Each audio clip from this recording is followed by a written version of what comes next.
السلام عليكم ورحمة الله وبركاته. بسم الله الرحمن الرحيم. الحمد لله رب العالمين وبه نستعين على أمور الدنيا والدين، والصلاة والسلام على أشرف الأنبياء والمرسلين سيدنا وحبيبنا وشفيعنا محمد وعلى آله وصحبه أجمعين. سبحانك لا علم لنا إلا ما علمتنا إنك أنت العليم الحكيم، ولا حول ولا قوة إلا بالله العلي العظيم. رب اشرح لي صدري ويسر لي أمري واحلل عقدة من لساني يفقه قولي. اللهم لا سهل إلا ما جعلته سهلا وأنت لا تجعل الحزن إن شئت سهلا. قال الله سبحانه وتعالى في كتابه العزيز: أعوذ بالله من الشيطان الرجيم. بسم الله الرحمن الرحيم. يا أيها الذين آمنوا اتقوا الله حق تقاته ولا تموتن إلا وأنتم مسلمون. صدق الله العظيم.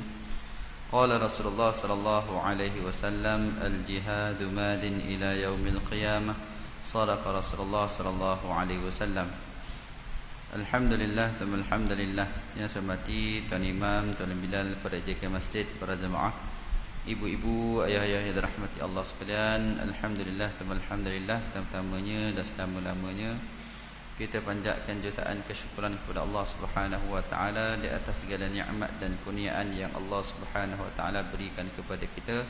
Moga-moga Allah Subhanahu wa taala terus mengizinkan kita menjadi ahli jemaah tetap di masjid-masjid, di rumah-rumah Allah Subhanahu wa taala, menunaikan kefarduan salat 5 waktu secara berjemaah insya-Allah sehinggalah akhir hayat kita insya-Allah. Amin. Jadi ibu-ibu, ayah yang dirahmati Allah sekalian, insya-Allah hari ini saya nak kongsikan kisah mengenai seorang sahabat Rasulullah sallallahu alaihi wasallam yang bernama Sayyidina Anas bin Malik Al-Ansari radhiyallahu taala anhu. Sepatutnya malam ni Ustaz Nik Usdi tak, tapi oleh kerana dia ada masyakkah malam ni, kena tiba-tiba dia kena pergi ke Maman, jadi dia minta tolong gantilah malam ni insya-Allah.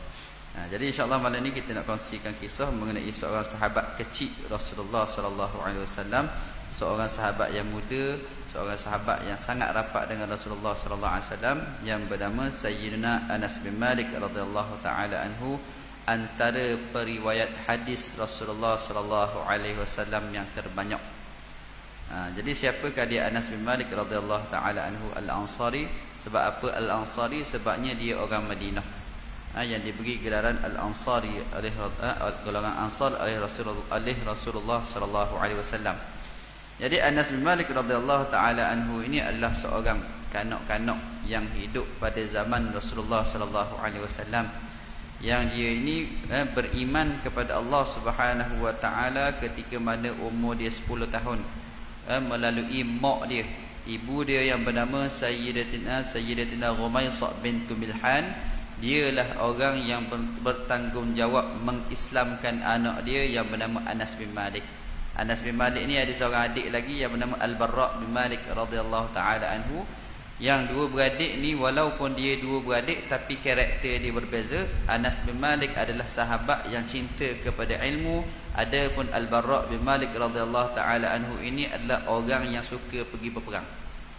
Jadi mak kepada Anas bin Malik radhiyallahu taala anhu ni, bila mana dia Islam, dia mengucap 2 kalimah syahadah di hadapan Sayyidina Mus'ab bin Umair. Dia menyatakan keislaman dia kepada Sayyidina Mus'ab bin Umair. Dia balik, dia terus ajar anak dia untuk mengucap. Bukan setakat ajar dia anak dia mengucap, tetapi juga dia ni orang yang bawa anak dia ni untuk pergi belajar, pergi nadah. Di mana-mana sahaja tempat Sayyidina Mus'ab bin Umair buat kelas, berhimpun, berkumpul dan sebagainya, maka ibu inilah yang membawa anak-anak dia ni untuk pergi belajar, untuk memahami agama Allah Subhanahu wa taala. Maknanya kalau ibarat kita lah ni, anak tu bukan hanya Islam pada maikat. Anak tu bila mana diislamkan anak dia, mak dia Islam, dia ajak anak dia beriman kepada Allah taala, dimantapkan diri anak dia itu dengan ilmu-ilmu yang didapati daripada Sayyidina Mus'ab bin Umair yang telah diutuskan oleh Rasulullah sallallahu alaihi wasallam ke kota Mekah, ke kota Madinah, untuk membantu kumpulan yang pertama daripada orang Madinah yang telah berbai'ah pada Bai'atul Aqabah yang pertama pada tahun ke-12 kenabian. Jadi tugas Mus'ab bin Umair ni ajar hak sebelah orang pertama masuk Islam, dan juga berdakwah kepada orang Madinah lain untuk sama-sama masuk Islam. Maka di antara yang terawal memeluk agama Islam adalah Mak Anas bin Malik radhiyallahu taala anhu. Jadi dia ajar kepada anak dia ni ilmu-ilmu yang berkaitan dengan Islam. 13 tahun Mus'ab bin Umair mendapat didikan daripada Rasulullah sallallahu alaihi wasallam. Maka ilmu mengenai akidah inilah yang diterapkan kepada orang-orang Madinah. Dan bukan setakat itu sahaja, diterapkan juga dalam diri anak-anak ini, dalam jiwa orang Madinah pada ketika itu, perasaan sayang, kasih dan cinta kepada Rasulullah sallallahu alaihi wasallam. Cerita soal akhlak Rasulullah, guana cara gaul Rasulullah, guana percakapan Rasulullah sallallahu alaihi wasallam, guana segala-galanya. Dah macam tuan-tuan mengaji dalam kitab Syama'il Muhammadiyah, dia ceritakan satu mengenai Rasulullah sallallahu alaihi wasallam. Maka diceritakan kepada Anas bin Malik, kepada masyarakat di kota Madinah, menyebabkan mereka ini sangat cinta dan rindu kepada Rasulullah sallallahu alaihi wasallam. Maka pada waktu dan ketika inilah budak ni, Anas bin Malik ni tuan-tuan, ketika ini umur dia 10 tahun. Tapi betapa sayang dan cintanya kepada Rasulullah sallallahu alaihi wasallam, sehingga kan pada suatu hari dia pernah minta dengan mak dia, "Wahai ibu, boleh tak saya nak pergi Madinah? Saya nak pergi Mekah." Mak dia tanya, "Dak apa nak pergi Mekah?" "Nak pergi jumpa Rasulullah sallallahu alaihi wasallam." Dak tahan sangat rindu kepada Rasulullah sallallahu alaihi wasallam. Sedangkan mereka ni tak pernah jumpa pun Rasulullah. Anas bin Malik radhiyallahu taala anhu rasa cinta, kasih dan sayang, rindu sangat-sangat kepada Rasulullah tu hanya melalui dengar cerita daripada Suhaib bin Sayyidina Mus'ab bin Umair. Yang dengar cerita daripada mak dia, yang dengar cerita daripada sahabat-sahabat yang telah beriman kepada Allah Taala lebih awal lagi. Dan ketika ini orang Madinah ni tuan-tuan masih lagi belum bergelar sahabat. Sebab apa? Sebab nak jadi syarat nak jadi sahabat Rasulullah sallallahu alaihi wasallam, dia kena ada dua perkara. Yang pertama Islam. Yang kedua, dia kena pernah bertemu dengan Rasulullah sallallahu alaihi wasallam walaupun sekali. Maka hak cukup syarat ni hanya beberapa orang sahaja di kalangan orang Madinah. Ada pun hak lain-lain ni, hak Islam tapi tak jumpa lagi Rasulullah. Masa ni mereka ni pada peringkat tabi'in, sebab mereka bertemu dengan sahabat Rasulullah sallallahu alaihi wasallam, belum lagi bertemu dengan Rasulullah. Maka ketika ini syarat dia nak jadi sahabat, yang pertama Islam, yang kedua pernah jumpa dengan Rasulullah. Kalau orang yang Islam, dia hidup pada zaman Rasulullah tapi tak ada jumpa Rasulullah, tak dikira sebagai sahabat. Nah, orang ni jumpa sama Rasulullah 4 kali sebetul, jumpa sama Rasulullah, tapi tak dikira juga sebagai sahabat. Sebab apa? Sebab dia tidak Islam. Jadi nak jadi sahabat Rasulullah kena cukup dua syarat. Yang pertama Muslim, yang kedua pernah bertemu paling tidak sekali dengan Rasulullah sallallahu alaihi wasallam.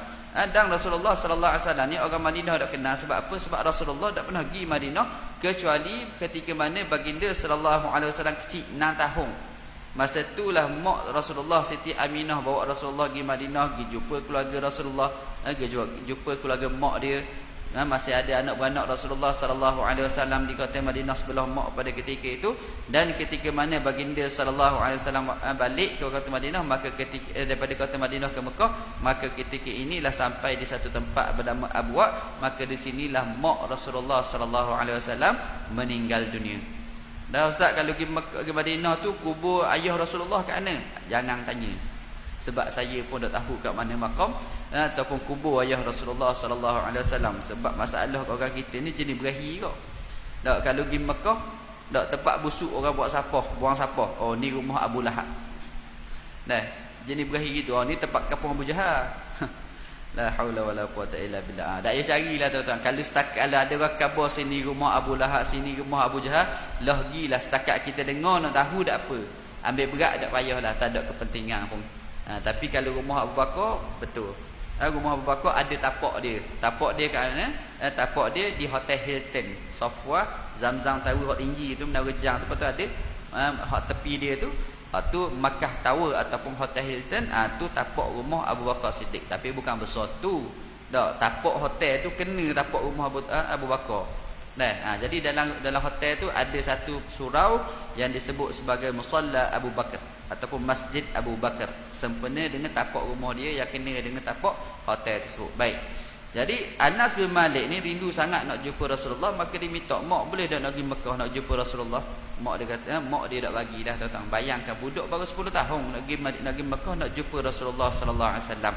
Sedangkan Rasulullah sallallahu alaihi wasallam pada ketika itu di kota Mekah masih lagi menghadapi tekanan-tekanan yang dahsyat daripada orang-orang Mekah. Bahkan ketika mana tak ramai sahabat-sahabat yang kena seksa dan sebagainya, kena kurung. Sehinggalah Rasulullah sallallahu alaihi wasallam berhijrah ke kota Madinah. Ada lagi di kalangan sahabat-sahabat Rasulullah yang tidak berhijrah. Antaranya siapa? Suhaib bin Sinan, orang kaya Mekah tapi tidak berhijrah juga ke kota Madinah Al-Munawwarah, kecuali selepas daripada Rasulullah sallallahu alaihi wasallam berhijrah. Bahkan ada di kalangan sahabat yang mana ni langsung dak berhijrah. Langsung dak berhijrah ke Madinah. Sehinggalah Rasulullah sallallahu alaihi wasallam daripada Madinah ke Mekah pada tahun ke-6 hijrah, barulah dia ni jepak dengan Rasulullah sallallahu alaihi wasallam, dah minta tolong Rasulullah supaya dibebaskan. Sebab apa? Sebab dia dah ditahan, diikat, digari oleh ayah dia sendiri yang bernama Suhail bin Amr. Anak dia ni bernama Abu Jandal. 6 tahun lepas daripada penghijrahan Rasulullah sallallahu alaihi wasallam, anak dia masuk Islam awal lagi. Dak kena gari bertahun-tahun, kena gari dengan ayah tu. Maka pada tahun ke-6 hijrah Rasulullah mari ke Mekah, Rasulullah nak buat umrah. Maka ketika inilah berlakunya sulhu Hudaybiyah, perjanjian damai Hudaybiyah. Dia berjanji melepaskan diri, pergi jumpa Rasulullah, minta Rasulullah bawa dia balik ke Madinah, tapi tidak boleh. Sebab apa? Sebab adanya perjanjian di antara Rasulullah sallallahu alaihi wasallam dan juga orang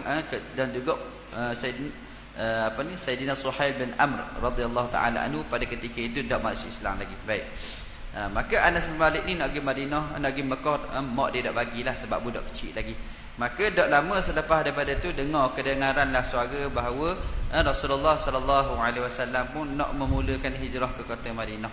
Orang-orang Madinah ni tuan-tuan, bila mana tahu Rasulullah sallallahu alaihi wasallam nak berhijrah, maka hari-hari mereka tunggu Rasulullah sallallahu alaihi wasallam. Dah duduk panjat pokok kurma, duduk panjat pagar Madinah, duduk panjat atas-atas rumah, duduk atas bukit Ita kepada Rasulullah. Mana tak sampai lagi Rasulullah, mana Rasulullah ni, hari-hari tunggu sebab tak sabar nak jumpa Rasulullah sallallahu alaihi wasallam. Dan Anas bin Malik radhiyallahu taala anhu ini adalah antara sahabat yang setiap hari menunggu kehadiran Rasulullah sallallahu alaihi wasallam, ketibaan Rasulullah sallallahu alaihi wasallam. Maka akhirnya bila Rasulullah sallallahu alaihi wasallam sampai selepas lebih kurang dalam 2 minggu perjalanan daripada kota Mekah menuju ke kota Madinah ni, maka akhirnya Rasulullah sallallahu alaihi wasallam sampailah di kota Madinah. Bila sampai di kota Madinah ni tuan-tuan, habis orang sepakat berebut belaka nak ajak Rasulullah sallallahu alaihi wasallam duduk di rumah mereka. Kalau kita lah, andai katalah laukana bainana al-habib, andai katalah Rasulullah sallallahu alaihi wasallam ni ada lagi lah pada zaman sekarang ni, bersama-sama kita ni, Rasulullah sallallahu alaihi wasallam hari.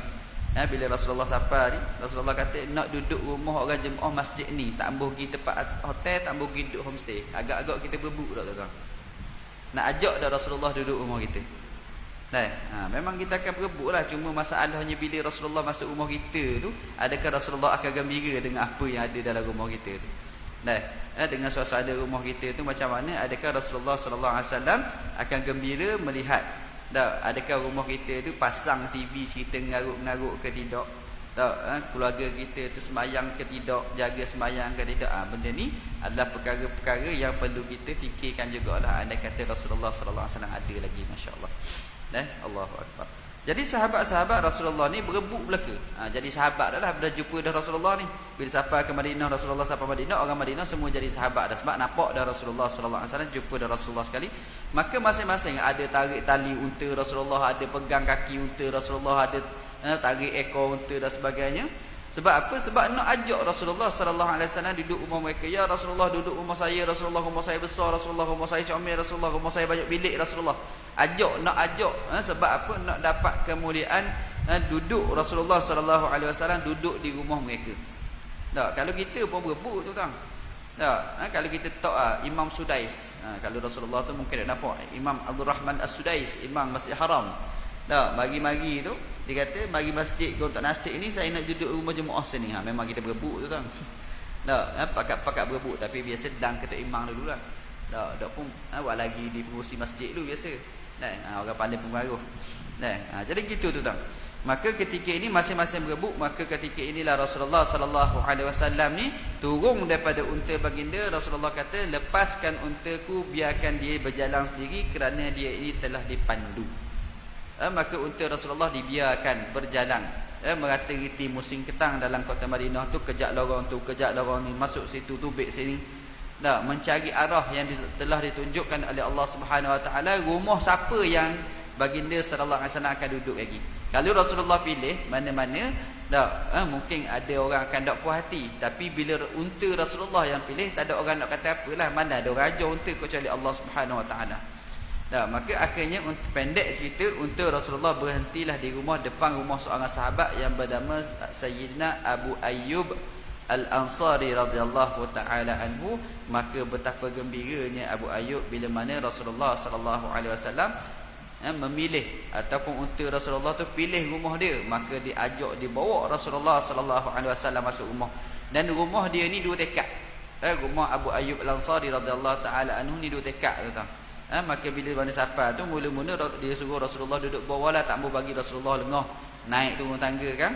Maka dia kata, tak apalah Rasulullah duduk bawah, saya duduk atas. Bila malang tu tuan, tak boleh nak tidur. Tak boleh nak tidur sekarang. Sebab apa tak nak tidur? Sebabnya tuan-tuan, takkan aku nak jalan atas kepala Rasulullah. Gitu.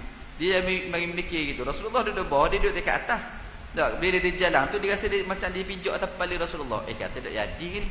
Maka esokan tu dia kata, ya Rasulullah naik atas, saya duduk bawah. Rasulullah tanya, sebab apa pula? Sebabnya saya rasa macam saya jalan atas kepala Rasulullah. Saya rasa tak selesa Rasulullah. Maka Rasulullah kata, tak apa lagi tu. Tapi bila mana Rasulullah sallallahu alaihi wasallam duduk rumah Anas bin Malik ni tuan-tuan, Rasulullah dari situ. Orang mari semua 4 kali betul mari jumpa Rasulullah. Nak berjumpa Rasulullah, nak mendapat keberkatan, nak dapat doa daripada Rasulullah sallallahu alaihi wasallam. Macam-macam lah, dak metuh orang mari. Jadi Rasulullah kata, wahai Abu Ayyub, tak apalah kamu duduk atas lah, supaya kamu boleh berehat. Orang mari semua ni, kalau aku duduk atas, kamu letih, naik turun. Ni tak apa, aku duduk bawah, kamu naik atas. Kalau kamu nak rehat, kamu duduk atas, tak ada masalah, tak terganggu. Maka Abu Ayyub pun setujulah dengan Rasulullah sallallahu alaihi wasallam. Maka habis orang Madinah mari belaka, jumpa dengan Rasulullah sallallahu alaihi wasallam. Dan setiap kali orang pergi jumpa Rasulullah ni macam-macam dibawa. Ada bawa baju, ada bawa selimut, ada bawa buah, ada bawa makanan, macam-macam dibawa kepada Rasulullah sallallahu alaihi wasallam. Sebab Rasulullah mari ke Madinah tu lebih kurang hampir tak ada benda.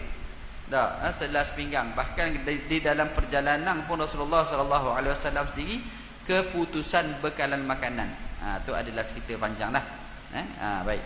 Maka ketika inilah Rasulullah ni orang mari jumpa bawa macam-macam. Dan di sana adanya seorang ibu yang sedang memerhati kepada Rasulullah sallallahu alaihi wasallam. Dia tengok je orang pergi jumpa Rasulullah, bawa macam-macam jumpa Rasulullah. Dia nak pergi jumpa Rasulullah ni, balik rumah kita ada benda kat dia boleh bawa. Nak bawa barang dusuh belaka dah, makanan pun dia sendiri pun tak berapa nak cukup pang. Tak ada benda nak bawa kepada Rasulullah sallallahu alaihi wasallam. Jadi dia sedih, dia malulah nak jumpa Rasulullah tapi tak ada benda nak bawa. Cumanya Rasulullah tidaklah letak syarat nak jumpa Rasulullah kena bawa buah tangan gitu-gitu, tak ada, bukan. Tak ada apa-apa pun. Tapi inilah rupa-rupanya hak kita duk amal selama keni ni tuan-tuan, bukan baru daripada kita, sejak dulu kali lagi kita dah. Pergi rumah orang, pergi jumpa orang ni bawa barang tangan. Bawa lah sikit buah tangan yang kita bawa tu. Kalau dulu-dulu pergi rumah orang bawa gula sekilo. Lah ni gula mahal, tak tahu bawa benda.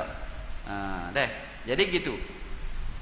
Rasulullah sallallahu alaihi wasallam duduk ni, orang mari, tak ada lah Rasulullah letak syarat, tak ada. Cuma adab orang ketika itu jumpa Rasulullah bawa benda. Maka wanita ni duk mikir, aku nak bawa benda jumpa Rasulullah.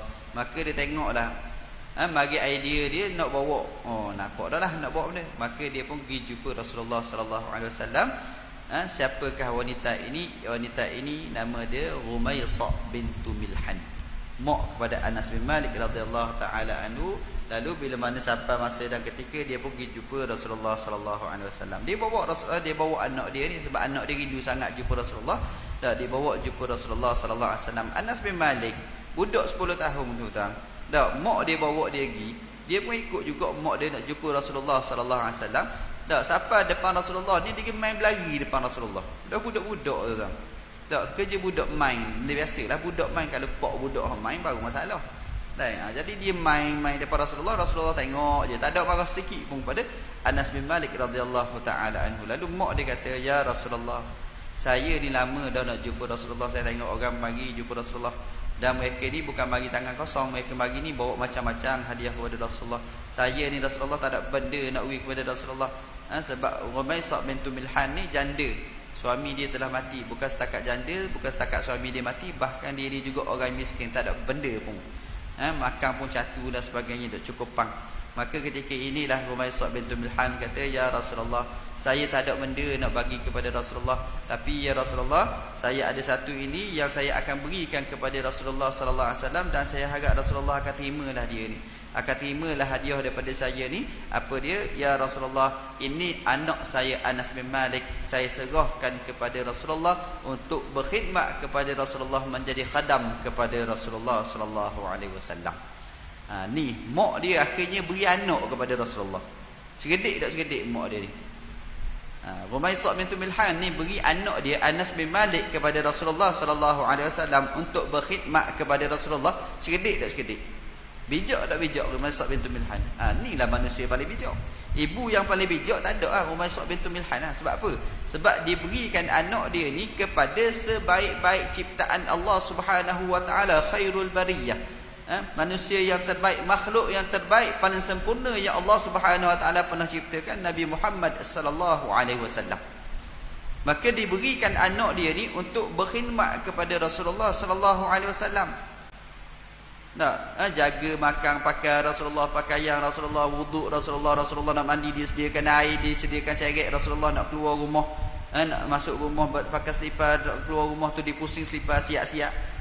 Dia jaga belaka hak bagian Rasulullah sallallahu alaihi wasallam. Bukan sebarang-sebarang. Maka dia ni orang yang dimuliakan oleh Allah Subhanahu wa taala dan dimuliakan oleh Rasulullah sallallahu alaihi wasallam. Bahkan kalau dia keluar ni, dia akan keluar bersama-sama dengan Rasulullah, dia akan jalan seiring dengan Rasulullah. Mula-mula dia jalan belakang Rasulullah, Rasulullah jalan depan, dia jalan belakang. Tapi lama-lama Rasulullah pegang bahu dia, tarik untuk berjalan seiring dengan Rasulullah sallallahu alaihi wasallam, menunjukkan kemuliaan Anas bin Malik radhiyallahu taala anhu. Maka pada ketika ini jugalah tuan-tuan, budak yang berkhidmat kepada Rasulullah sallallahu alaihi wasallam ni, takkan Rasulullah khidmat saja-saja, tidak. Bila duduk dengan Rasulullah ni macam-macam lah, dia dapat ilmu, dia dapat doa, dia dapat berkat, dia dapat macam-macam. Jadi sebab itulah kita ni kalau zaman kita tak ada dah lah Rasulullah sallallahu alaihi wasallam wafat dah, tapi perkara ni tuan-tuan banyak berlaku di pondok-pondok. Kalau kita ni ada anak lagi, anak kecil, cucu-cucu ada lagi, paling tidak kita aturlah seorang untuk berkhidmat kepada orang alim. Paling tidak adalah seorang yang kita hantar untuk dia belajar mengenai ilmu agama, madrasah-madrasah, pondok-pondok ke ngapa Al-Quran pun, biar paling tidak ada seorang. Supaya apa? Paling tidak biar ada orang yang boleh solatkan jenazah kita. Biarlah anak kita, biarlah cucu kita yang imamkan solat jenazah kita. Ke tak boh anak kita sendiri hak jadi imam solat jenazah kita. Khidmat yang terakhir seorang anak kepada ayah, kepada mak, kepada adik-beradik, biarlah kita ni ada seorang yang mana boleh jadi imam solat jenazah.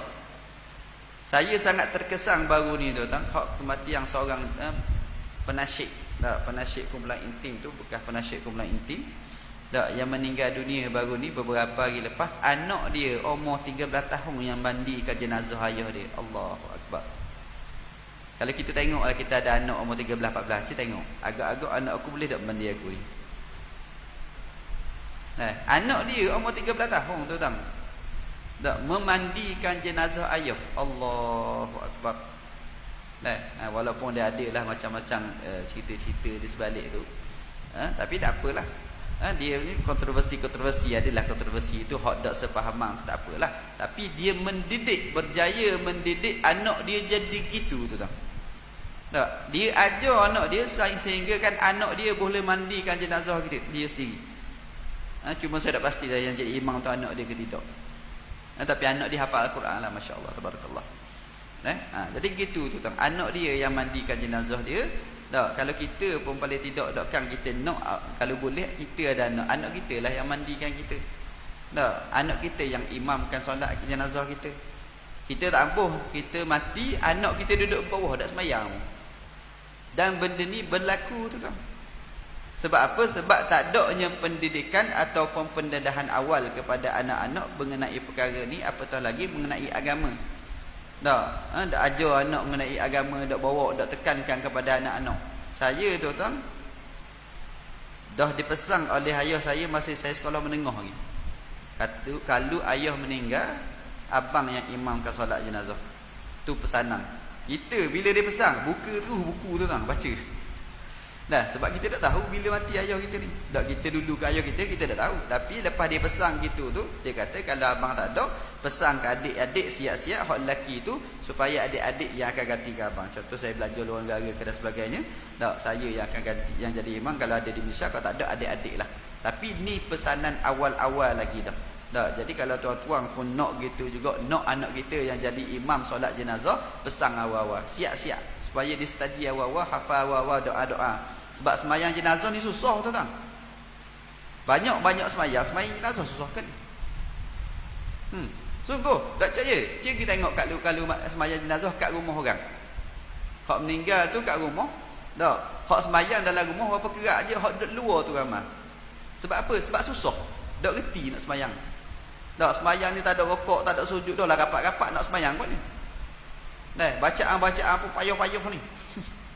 La haula wala quwwata illa billah. Siapa kena panggil kat luar sembahyang jenazah? Hak mari tu berkelipangan luar tu. Mai sembahyang. Apa sila. Allahu akbar. Kata mari bagi penghormatan terakhir kepada kawan-kawan anak beranak. Hak kita sedih lagi, mana anak duk bawah duk sembahyang tu. Allahu akbar. Bayang, naudzubillah kalau anak-anak kita ada gitu, naudzubillah min zalik, kita orang sedih. Dah sedih. Jadi pesan awal-awal masa ada kita masa ada learning ni, dak wasak siap-siap malam ni kabul lalu kat gi. Dak lepas bayang isyak lagi wasak kat gi, kalau ayah mati ayah nak kat abang hok jadi imam solat jenazah. Pesan lalu mengapa beli buku siap-siap, mengapa mendapat ada dalam tu. Dak. Dang setahun ngapa? Dak. Napa setahun dak kada ingat lagi. Nah, Allahu akbar. Jadi memang saya bila dengar kisah ni Allah terkesan tu. Memang sangat-sangat terkesan anak umur 13 tahun. Yang memandikan jenazah ayah dia sendiri. Allahu akbar. Beruntung dah ayah dia. Allahumma salli ala sayyidina Muhammad. Jadi Rasulullah sallallahu alaihi wasallam bila mana diserahkan Anas bin Malik kepada Rasulullah, apa yang Rasulullah buat? Apa perasaan Rasulullah sallallahu alaihi wasallam? Rasulullah terima Anas bin Malik radhiyallahu taala anhu ni dalam keadaan sangat-sangat gembira. Rasulullah sallallahu alaihi wasallam terima dalam keadaan gembira ni, dan Rasulullah sallallahu alaihi wasallam buat apa? Rasulullah usap pada Anas bin Malik. Ni sunnah Rasulullah sallallahu alaihi wasallam tuan-tuan. Dengan budak-budak Rasulullah sangat-sangat halim, lembut. Rasulullah gosok kepala terutamanya anak-anak yatim. Orang yang gosok kepala anak yatim ni Rasulullah kata apa? Gugur dosa-dosa dia tu sebanyak mana rambut yang ada atas kepala anak yatim tu. Gosok kepala, gugur dosa kita tuan-tuan. Dan Anas bin Malik ni juga adalah anak yatim, ayah dia tak ada dah. Dan kita kena ingat Rasulullah pun anak yatim piatu sejak kecil ayah dia tak ada dah, lahir-lahir ayah dia tak ada, kemudian 6 tahun mak dia belum meninggal, 8 tahun tok dia meninggal, kemudian dijaga oleh pak cik dia sapalah berkahwin dengan Siti Khadijah sehinggalah menjadi nabi dan rasul. Dah 40 tahun tapi nak agaknya tak ada rezeki dia, tak dapat hidayah daripada Allah Subhanahu Wa Taala, maka mati dalam kegufuran Abu Talib. Nah, maka Rasulullah sallallahu alaihi wasallam ni dengan budak-budak gosok kepala. Ni sunnah Rasulullah sallallahu alaihi wasallam. Banyak sunnah Rasulullah tuan-tuan yang mudah-mudah yang kita boleh ikut. Dak nanti saing borang, dak nanti balah dulu, dak nanti lepa pinggang dulu. Sunnah Rasulullah banyak lagi sunnah-sunnah Rasulullah yang kita boleh ikut tuan-tuan. Ni antara sunnahnya Rasulullah dengan budak-budak, nampak budak Rasulullah lalu kat budak ni Rasulullah gosok kepala.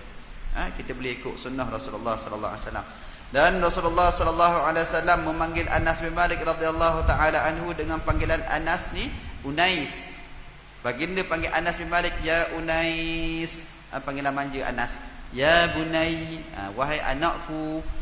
Panggilan Rasulullah sallallahu alaihi wasallam ni pun sunnah Rasulullah. Rasulullah panggil dengan panggilan molek-molek, comel-comel dengan Anas bin Malik, dan juga budak-budak lain yang mana rapat dengan Rasulullah, dekat dengan Rasulullah, ada panggilan manja masing-masing. Begitu juga Rasulullah dengan keluarga baginda Rasulullah sallallahu alaihi wasallam, isteri baginda pun dipanggil dengan panggilan comel-comel. Rasulullah dak panggil isteri-isteri baginda maknya, Rasulullah dak panggil isteri-isteri baginda datuknya, tak ada.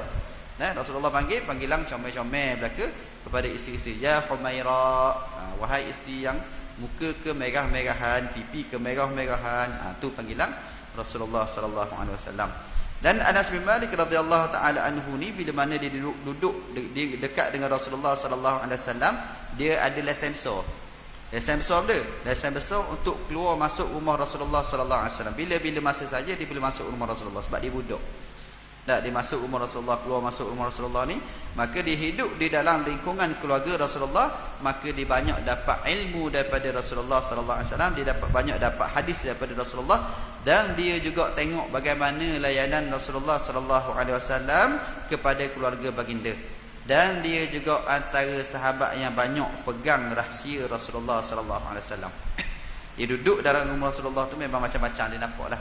Tak, segala benda dia nampak belaka dalam rumah tu. Bagaimana akhlak Rasulullah, percakapan Rasulullah, perbuatan Rasulullah dan sebagainya. Dan Rasulullah sallallahu alaihi wasallam ni, Anas bin Malik radhiyallahu taala anhu kata, sepanjang aku duduk dengan Rasulullah sallallahu alaihi wasallam, tak pernah Rasulullah angkat suara.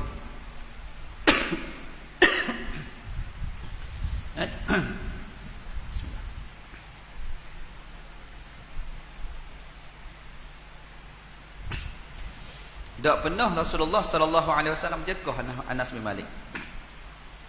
Satu perkara yang susahlah bagi kita nak lakukan tu. Contoh, suatu hari Rasulullah sallallahu alaihi wasallam suruh Anas bin Malik pergi satu tempat.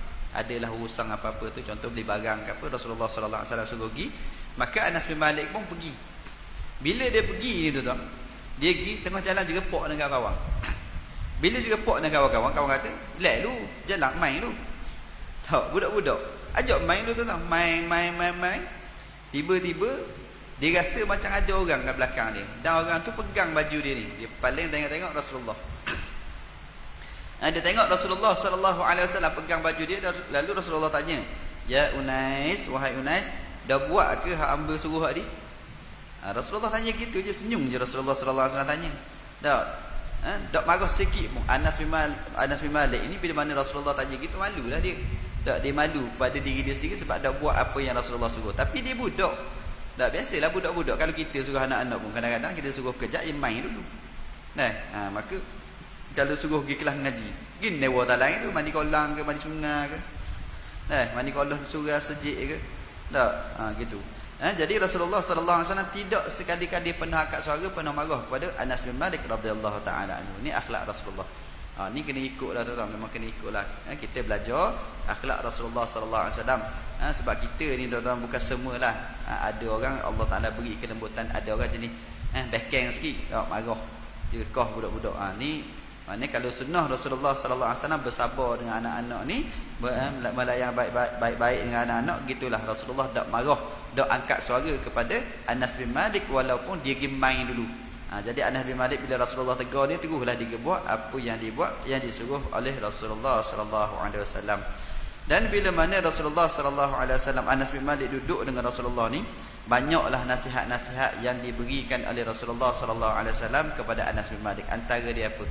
Rasulullah sallallahu alaihi wasallam berpesan, "Wahai Anas, ya Unais, ya Bunai." Rasulullah panggil, "Ya Bunai, wahai anak kesayanganku, sekiranya kamu mampu pada waktu dan petang kamu tidak ada perasaan dendam dengan sesiapa pun, maka nescaya lakukanlah. Kerana itu adalah sunnahku. Barang siapa yang melakukan sunnahku, maka dia adalah orang yang mencintaiku, dan orang yang mencintaiku nanti akan dibangkitkan bersama-sama denganku." Jadi Rasulullah sallallahu alaihi wasallam pesan kepada Anas bin Malik radhiyallahu taala anhu, kalau ada perasaan dendam, kalau kita boleh hilangkan, kita tak layang, kita buang perasaan itu, maka lakukan. Sebab apa? Itu adalah sunnah Rasulullah sallallahu alaihi wasallam. Orang yang buat sunnah Rasulullah, maka dia orang yang mencintai Rasulullah. Orang yang cinta kepada Rasulullah, maka dia akan dibangkitkan dengan Rasulullah sallallahu alaihi wasallam di hari akhirat lagi. Kita nak tak dibangkitkan dengan Rasulullah? Mesti nak tu tak? Sebab manusia ni akan dibangkitkan oleh Allah Subhanahu wa taala di pada mahsyar lagi mengikut siapa ataupun apa yang dicintainya. Kalau dia sayang sangat kepada pemain bola, maka dia akan dibangkitkan dengan pemain bola. Kalau dia minat sangat artis Korea, dia akan dibangkitkan dengan artis Korea tu. Gitulah ibarat kata dia. Kalau dia minat dengan ahli maksiat, maka dibangkitkan dengan ahli maksiat. Kalau dia sayang kepada orang agama, maka dia akan dibangkitkan dengan orang agama, insya-Allah. Cinta pada sahabat Rasulullah, maka dia akan bangkitkan dengan sahabat-sahabat Rasulullah sallallahu alaihi wasallam, insya-Allah. Baik. Jadi Rasulullah pesan, kalau boleh janganlah ada perasaan benci dendam kepada orang. Sebab apa tuan-tuan? Kalau kita ada perasaan benci marah ke orang ni, hak sakit siapa? Kita ke orang tu? Hak sakit kita. Hak tak boleh tidur siapa? Kita. Hak sakit pada siapa? Kita. Tak, sakit jiwa siapa? Kita. Kawan tu tidur, nyenyok. Tak ada benda-benda pun relax gitu, tak ada perasaan pun. Sebab orang buat marah orang ni kadang-kadang hati kakong gitu je, buat ada je macam orang hutang orang kau. Tak. Saya nak pinjam piti tu, ya Allah, menutup. Tak. Pinjam hari ni, esok bayar, minggu depan bayar. Cik siapa masa memang dok ah. Dah. Kita pula kena minta macam kita nak pinjam piti ni pada dia. Dah. Jadi gitu tu tuan. Kalau kita ada perasaan gitu, maka cubalah kita buangkan. Memang susah, tak nafi susah tu tuan. Tapi kalau kita buat, boleh buat mujahadah, itu ganjaran dia adalah syurga daripada Allah Subhanahu wa taala. Itu antara pesanan Rasulullah sallallahu alaihi wasallam kepada Anas bin Malik radhiyallahu taala anhu. Dan sehinggalah umur Anas bin Malik radhiyallahu taala anhu 20 tahun. Ketika mana umur beliau 20 tahun, maka ketika inilah wafatnya baginda sallallahu alaihi wasallam. Dan Rasulullah 13 tahun di kota Mekah berdakwah, dan menjadi nabi dan rasul 13 tahun di kota Mekah, 10 tahun di kota Madinah. Masa Rasulullah sampai di Madinah, umur Anas bin Malik ni 10 tahun, maka ketika mana baginda wafat, umur Anas bin Malik 20 tahun. Dan selepas daripada tu Anas bin Malik radhiyallahu taala anhu ni, Allah Subhanahu wa taala panjangkan umur dia tu tuan. Allah Taala panjang umur dia. Sebab apa? Sebab berkat doa Rasulullah sallallahu alaihi wasallam mak kepada Anas bin Malik, Ghumaisah bintu Milhan, dia kata, ya Rasulullah, saya serahkan anak saya pada baginda ya Rasulullah. Saya nak dengar doa daripada Rasulullah sallallahu alaihi wasallam ni khusus untuk anak saya. Maka anak ni didoakan oleh Rasulullah sallallahu alaihi wasallam. Anas bin Malik radhiyallahu taala anhu, Rasulullah doakan dia. Rasulullah kata apa? Ya Allah, kurniakanlah kepadanya harta dan anak dan berkatilah dia. Rasulullah doa, ya Allah, kurniakan kepada dia harta yang banyak dan juga anak yang ramai, dan berkatilah hidup dia.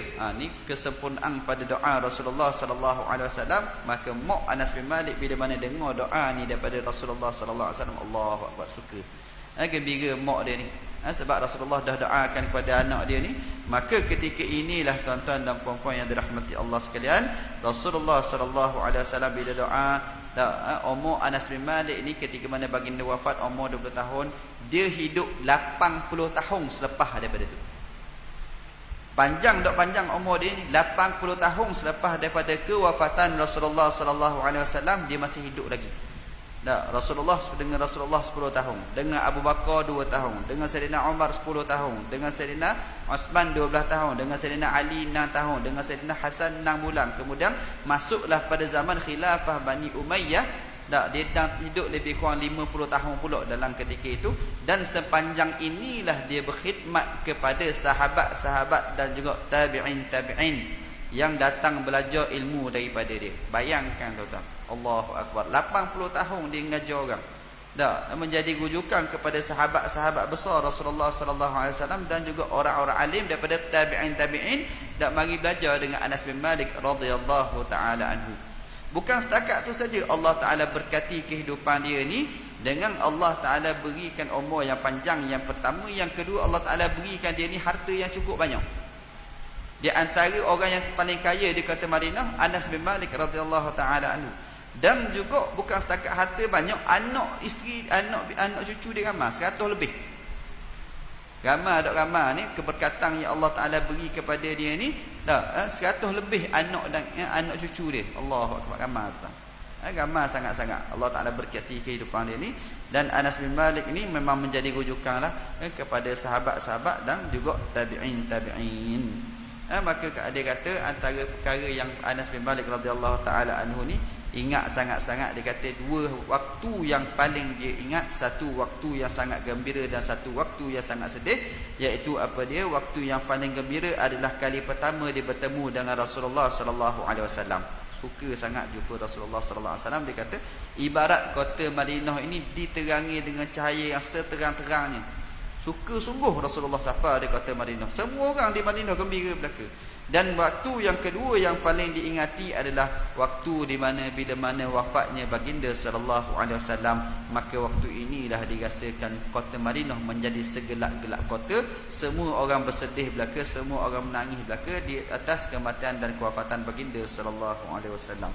Sehinggalah umur dia 103 tahun, akhirnya Allah Subhanahu Wa Taala menjemput dia kembali kepada Allah Subhanahu Wa Taala. Dan ketika inilah dia ajarkan, dia kata kepada anak-anak dia, kata ajarkan kepadaku mengucap, ajarkan kepadaku kalimah la ilaha illallah Muhammadur Rasulullah. Ni dia ajar ni tuan-tuan, maksud dia ajar tu ajar la ilaha illallah Muhammadur Rasulullah. Orang kita ni bila nak mati ajar mengucap. Tak, pergi dekat linga tu aja ngucap. Kawan tu pun ngucap juga, sebut juga ngucap. Dah. Adab dia kita ajar orang yang nak meninggal dunia, orang tengah nazak ni tuan-tuan, jangan kita puk dia panggil, kenal dak hamba ni, kawan lama. Jangan gitu tu tuan. Dah. Bila mana orang nak nazak lela dah ni, orang nak mati dah ni, ajar kalimah la ilaha illallah. Kalau tak boleh habis Muhammadur Rasulullah pun tak apalah, padang la ilaha illallah. Sebab apa? Rasulullah sallallahu alaihi wasallam sebut, man akhiru kalamuhu la ilaha illallah dakhala al-jannah. Orang yang akhir kalamnya la ilaha illallah maka akan masuk ke dalam syurga Allah Taala. Kalau dia sebut la ilaha illallah Muhammadur Rasulullah, maka itu adalah terlebih baik. Kalau boleh menyebut la ilaha illallah, la ilaha illallah sudah memadai, maka Anas bin Malik pun ulanglah. Setiap kali dia ajar kepada dia kalimah la ilaha illallah, maka diulang-ulang sehingga akhirnya wafatlah, matilah Anas bin Malik radhiyallahu taala anhu. Dan pesanan terakhirnya di khabar, tolong kesemadikan sekali tubuh dia ini dengan tongkat pemberian Rasulullah sallallahu alaihi wasallam. Dia ada satu tongkat pendek yang diberikan oleh Rasulullah kepada Anas bin Malik, disuruh semadikan dengan jasad dia sekali di dalam kubur dia. Maka wafatlah Anas bin Malik radhiyallahu taala anhu. Maka beruntunglah Anas bin Malik radhiyallahu taala anhu yang merupakan perawi hadis yang ketiga paling banyak selepas daripada Abu Hurairah dan juga Abdullah ibn Umar radhiyallahu taala anhum ajma'in. Maka beruntunglah Anas bin Malik, dan yang paling beruntung siapa? Mak kepada Anas bin Malik, Ghumaisah bintu Milhan, kerana anak dia ini menjadi semulia-mulia manusia yang berkhidmat kepada orang yang paling mulia Rasulullah sallallahu alaihi wasallam, mendapat doa khusus daripada Rasulullah sallallahu alaihi wasallam. Jadi moga-moga kisah Anas bin Malik ini boleh kita ambil periktibaran, jadikan keluarga kita ni pandai tidak adalah seorang yang belajar ilmu agama, serahkan kepada orang alim untuk dididik, dijaga, diajar dan sebagainya. Dan kalau kita sendiri pun tuan-tuan, tak dang dah kita ni nak belajar pondok dan sebagainya, andailah kata ada peluang untuk berkhidmat dengan mana-mana orang alim yang mari sini, tak kira lah driver ke, tukang booking hotel ke, tak belanja makan ke, buatlah. Ada keberkatannya insya-Allah. Ambil peluang yang sekadar kita mampu, buatlah tuan-tuan. Kalau ada peluang jadi driver pun tak apa. Tunggu kat airport, tunggulah kat airport, tak apa, tak ada masalah tuan-tuan. Moga-moga ada keberkatan di sebalik tu. Jom isi air daripada dah. Guru mari, orang alim mari, kita isi air, tak air dah lah.